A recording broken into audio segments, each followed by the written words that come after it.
Morning, guys. I hope this video finds you well. You know, I woke up this morning and I checked my emails, and everybody's very concerned because of the famine that's going on and starvation in Shanghai. And I've said over and over again, and I'm going to repeat myself yet again. The news out of the West is fabricated lies designed to manipulate. They make money off of your manipulation. That's how they make money. They make money either from a government giving them money, telling them, hey, run this narrative over and over again, I'll give you a couple of $1 million for it. Or they make money through ad revenue. Wow, look at all these people are hitting this clickbait article. They make money off of you. It's fabricated lies.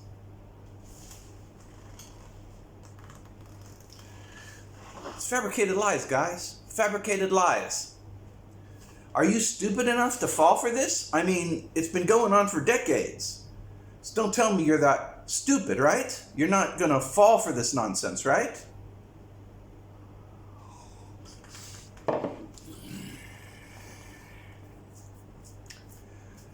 I'm going to reiterate one more time. Probably have to do it about 15 times because people just don't seem to get it.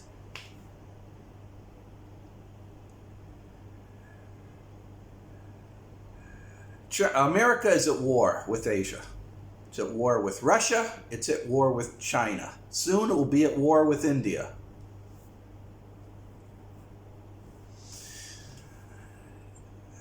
This is World War III, but it's hidden because we're expecting a World War II. It's not. It's totally different. It's under the radar. The narrative. He who controls the news controls the narrative. And who controls the news? Well, obviously, the United States government controls the news. If they wanted you to believe it's World War III, then sure as hell you'd be believing it. But they don't want you to believe that it's World War III. They want you to believe other things are going on. They've got a host of other things that they expect for you to believe. You can call it a hybrid war. You can call it a trade war. You can call it an information war. But a war is a war, guys, right? I mean, hamburger is a food, right? A salad is a food, right? Spaghetti is a food, yes? A war is a war is a war is a war. China is dealing with a biological war thrown upon it by the United States. It's actually quite brilliant in its evilness. And for those of you who are new, I'm going to just repeat a couple of things. The United States tried to induce famine by 8 bioweapons targeting livestock. And because a lot of the livestock are on farms that are separated by mountains from each other, they used drones. Chinese built drones with American modifications. How do you know? Because you look at the cut marks, the mill marks inside the plastic. They're all to American and British standards. They're not metric.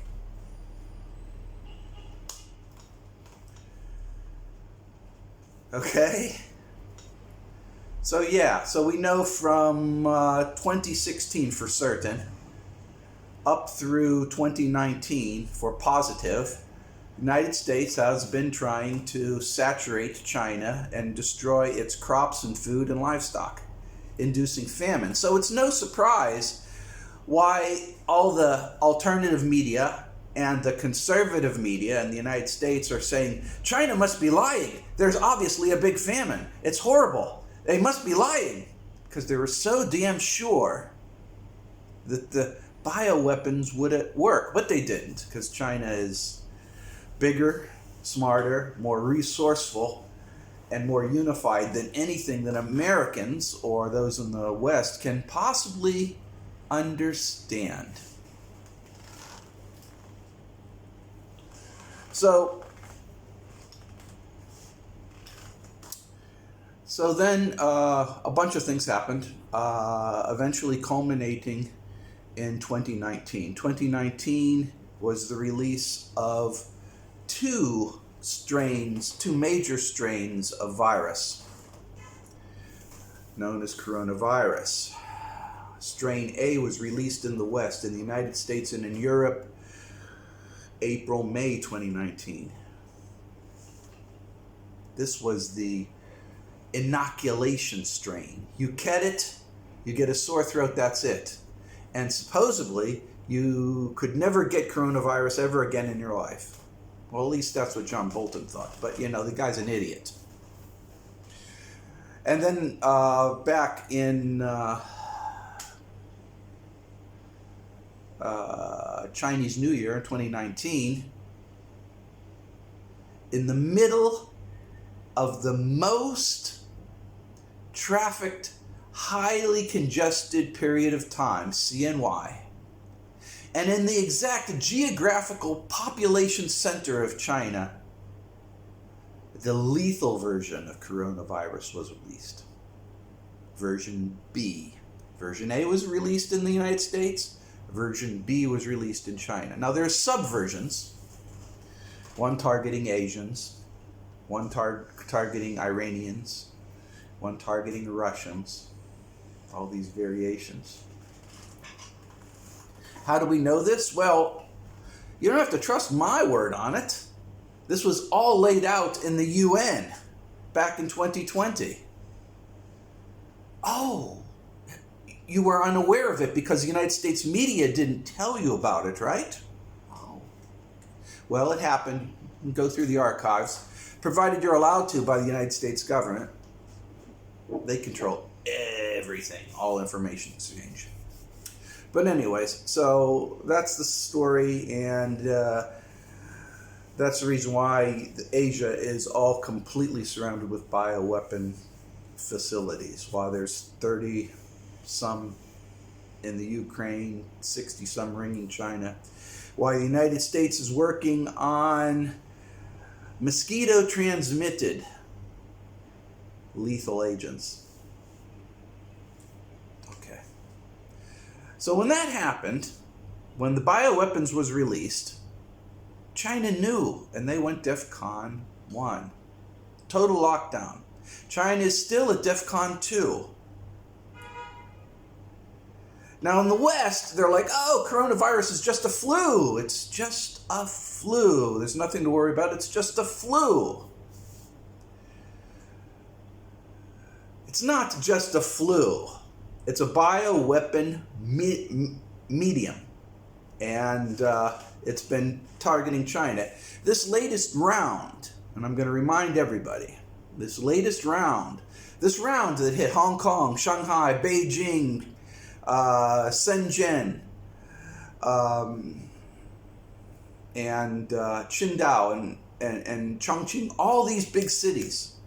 The bioweapon that hit them just now, what happened a few days exactly after Biden and Biden and LinkedIn both told Xi Jinping, they told him, you will not oppose us. You will sanction Russia, or else there will be immediate consequences. That's what they told him. Immediate consequences. People, they warned him 1 month ago. What happened in that 1 month period? What immediate consequences happened? What immediate consequences happened? Two things happened. An American plane broke up in mid-air and crashed. It's an American-built Chinese plane. And the second thing that happened is very significant. And that is all these cities are now under coronavirus assault. That's what had happened. Biden ordered, Xi Jinping told China to do something or else for immediate consequences. The immediate consequence happened in 2 days later after China said no, immediately, simultaneously, all the major cities, tier 1 and tier 2 cities throughout China was hit with coronavirus outbreaks. That's what's going on. China is still at DEFCON 2. Things are locked down. China has it underhand and under control. And for those of you who are stupid and thinking that this version of coronavirus is the same as this flu-like stuff you got in the United States or Europe, I'm going to tell you it's not. It's something totally different. China's handling it fine. Now, I have to go ahead and take me and my family, obviously. Every other day, we have to go ahead and get our swabs. Everybody lines up and gets their swabs here. It's a near daily occurrence. It's every other day we get tested and swabbed. Even though Zhuhai is clean, there's no virus anywhere. We still have to do it because it's a heightened state of alert. We're at DEFCON 2. I'm calling it DEFCON 2 because that's an American term. China has a totally different term for it. They don't divide things up into DEFCON 1, 2, 3, or 4. That's so simplistic. It's for stupid people and children to understand. China has a matrix where on one side you've got DEFCON and on the other side you have special degrees and processes. So China does things a lot more rigorously. And it's not even a two-dimensional table, it's actually a three-dimensional table where you have on the one side the DEFCON, on the other side degree of implementation, and you go deep and it shows the different policies that are enacted on a checkbox. So yeah, China is handling this. Now the news media, of course, they're screaming bloody murder about this. Oh, China is stupid and crazy. China lies, and China does this, and China does that, and yada, yada, yada. Or as we say in China, shema, shema, shema, shema, shema, shema. It's just a lot of bullshit. Just a lot of bullshit, guys. Bullshit. Sorry. It's bullshit. So, China's handling it fine. Now, as I woke up this morning, that lead up to what's going on here, I have friends that communicate to me, and they're saying, please tell me about all this terror and famine and hunger going on in Shanghai, and all I can do is this.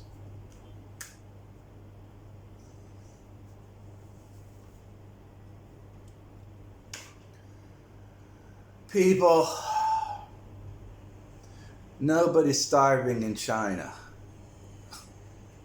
In fact, what's actually going on is this is really bringing people together. As patriotic as China is, it only breaks them even more patriotic. People are out and proud of their family. China is one big family, and everybody's proud of their participation in fighting this pandemic. And everybody's out and about, and they're doing good stuff. Yes, they are.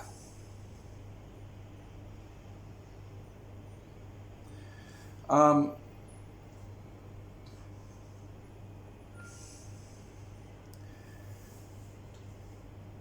don't wish war on anybody, but I cover this geopolitical crapperoni substantially, and the world is fracturing into two halves, an east and a west. It's not codified yet. The United States wants a old-style Cold War, and that means zero trade. So it's not there yet. It's going to happen. It's going to happen. And to my detriment, but it looks like it's pretty much going to happen. I can't imagine a fractured world without some kind of trade restrictions. But stranger things has happened.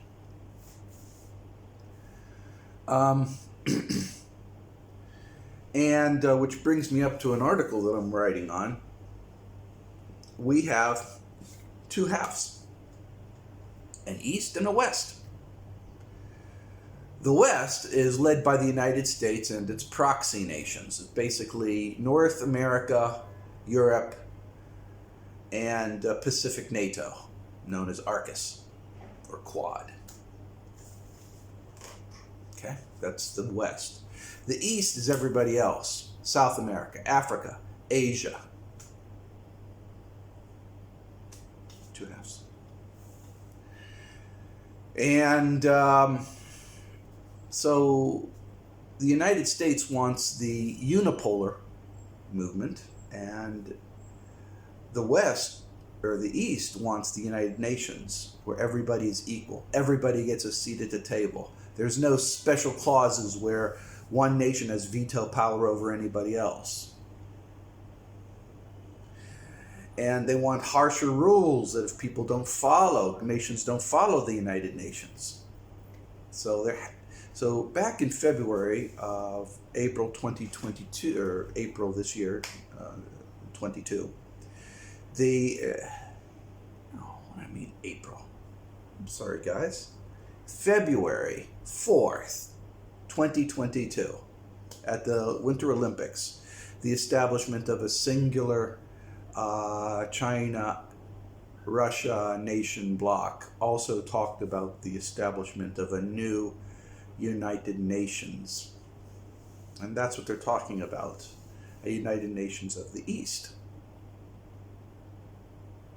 Now, the United Nations right now is located in New York City, in the unipolar headquarters.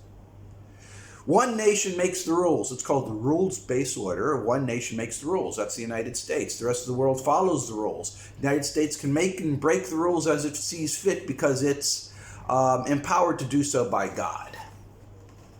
Sounds pretty fucked up, doesn't it? Well, they actually believe this, so what can I say?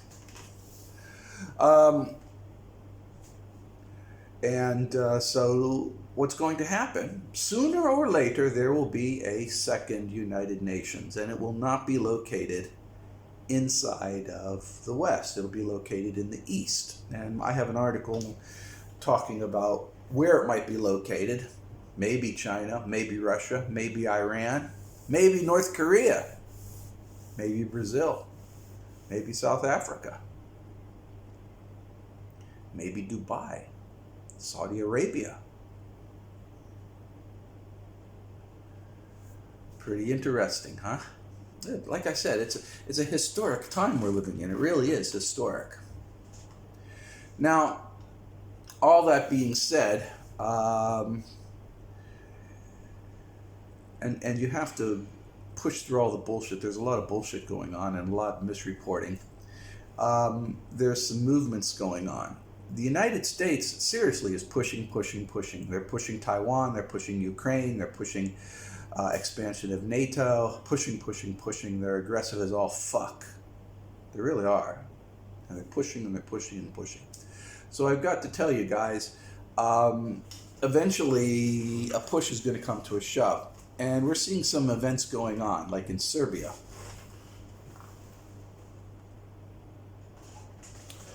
Serbia is super friendly to China. Nobody helped Serbia, but China helped Serbia. And apparently some of this pushing by NATO, pushing by the United States, is making Serbia nervous.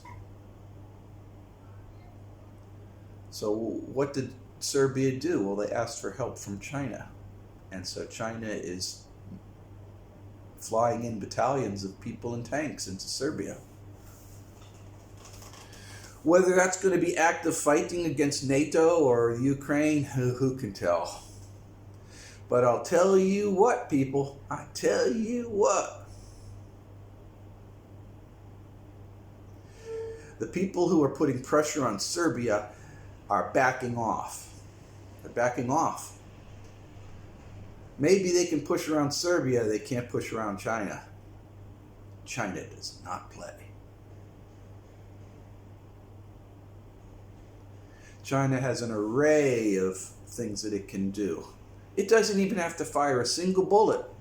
It can just say, and I'm going to use a Seinfeld reference. China can just look at them and say, no soup for you. Meaning that China can say, okay, is that how you're going to play? No medicines, no computers, no cars, no engines, no batteries. Okay? Goodbye. We're divorced. See ya. You can buy them from the United States. But you see, the United States doesn't make anything. So in this bipolar world, you've got the East and the West. The East, or the West, thinks that it's still in control of everything because it's got all this money. What they don't realize is money buys you things. But if you don't have anything to buy, it becomes worthless paper. So where are all the things that money can buy? It's in the East. It's in Asia. So this is what I think is going to happen. This is what I think is going to happen. It's going to eventually be a dysfunctional family relationship. The West is going to be the father. The East is going to be the mother. The father's going to have all this money, but the mother is going to control how it gets spent. And people, that's what's going to happen in this bipolar moment in best case.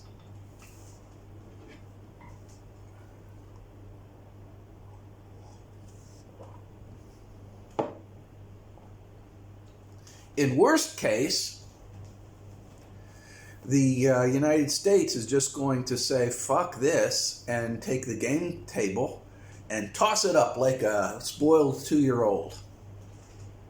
And the East, China and Russia, has all gamed out this scenario. So don't be under the impression that anything's going to catch them under surprise. There's been a lot of stuff going on, unreported, of course. Major undersea activities going on in the Pacific. We'll call it the South Pacific Sea because that's major activities are going on there. There's a lot of trepidation going on in Taiwan, by the way, and America is doing some crossing red lines there. And once it becomes public, China will probably start using nukes on Taiwan. That's a pretty far-fetched statement I made, but China doesn't view using nukes like the West does. It's a tool. So a good tool to accomplish certain tasks.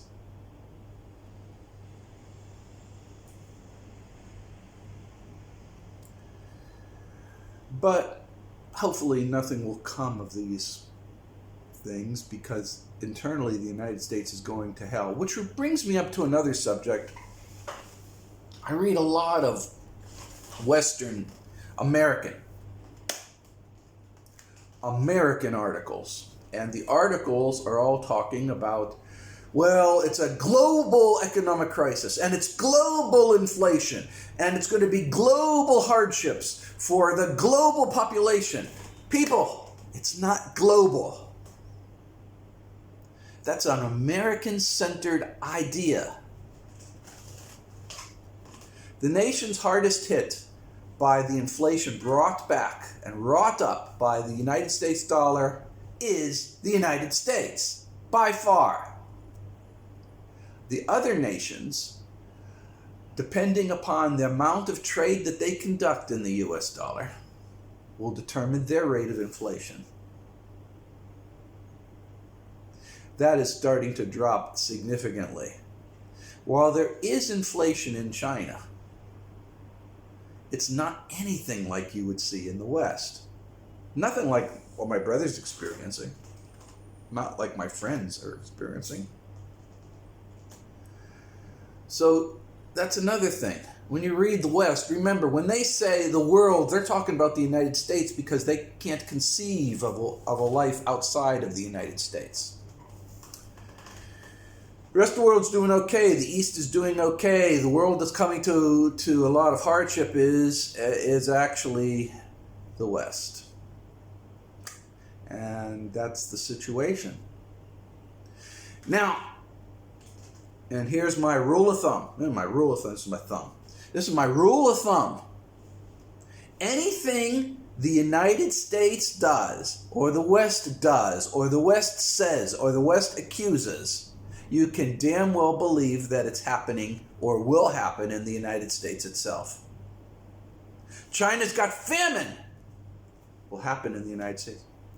China has coronavirus. Will happen in the United States. China has lynch mobs. Will happen in the United States. Every single thing that you read about that they're accusing China or Russia of doing is going to happen in the United States. It's a boomerang, a mirror effect. And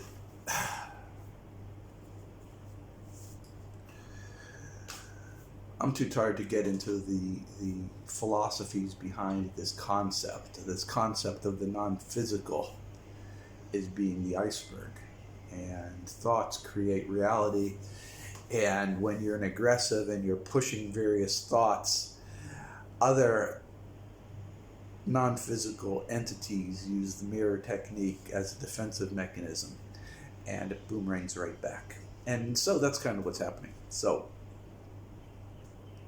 be careful what you wish for, because it's coming right back to you. And as I'm winding this up, I'm going to go right back around and I'm going to tell you, people, I know that there's a lot of news about Shanghai starvation, but share me and spare me the crocodile tears. Nobody in the States or in Europe gives a rat's ass about China. They just want to hear salacious stuff and then pretend to care about it. And that's the truth. Okay? That's the truth. They want to hear about hardships in China because it makes their life seem so much better.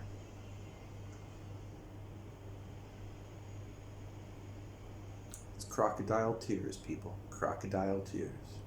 And speaking about crocodile, here's a shout out to my friends in Australia and the land down under. If I were you, I think it would be a good idea, even though you might have childhood homes in Perth and Brisbane and Adelaide, maybe to move to a nice cooler area like Tasmania. I think that might be a good move, cooler area. I don't know about the work or the prices there, but I think it would be a nice adventure. You get all the benefits of Australia without the down negatives. I think that's a good thing. And a shout out to my friends over in Northern Europe. No matter what the news has to say, don't be so sure that Northern Europe is not going to remain neutral. My offhand guess is it's going to stay neutral, regardless of the political posturing. And a final shout out to my friends in the States.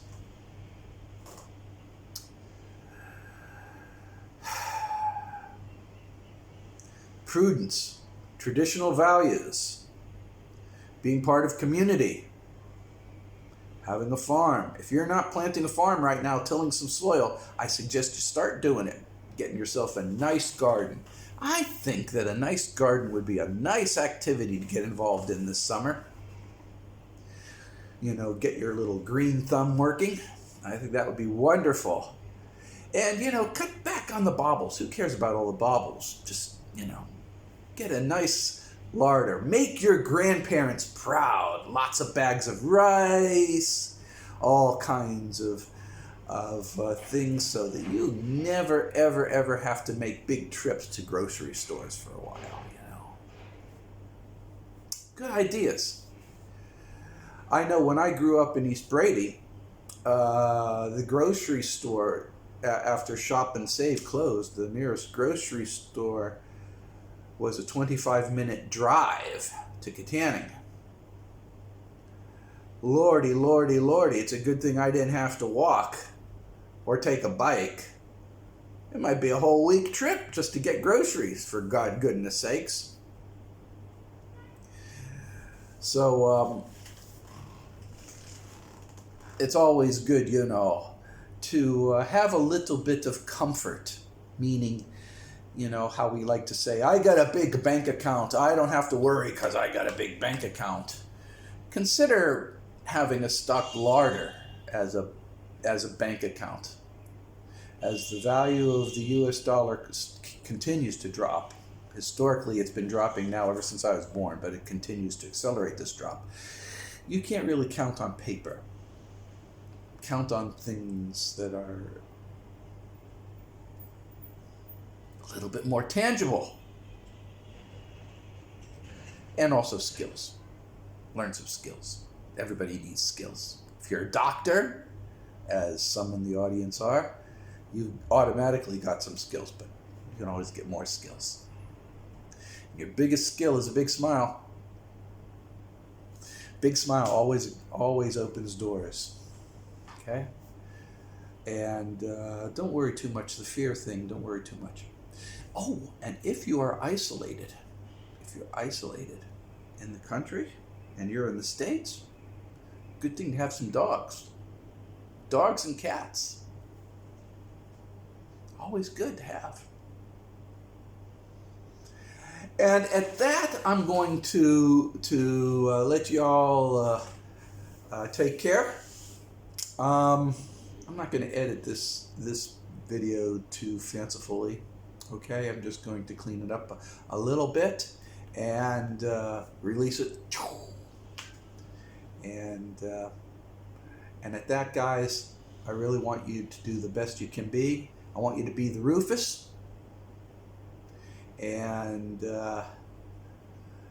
do good works. And at that, guys, I'm gonna go. Have a good day, guys. All right, bye-bye.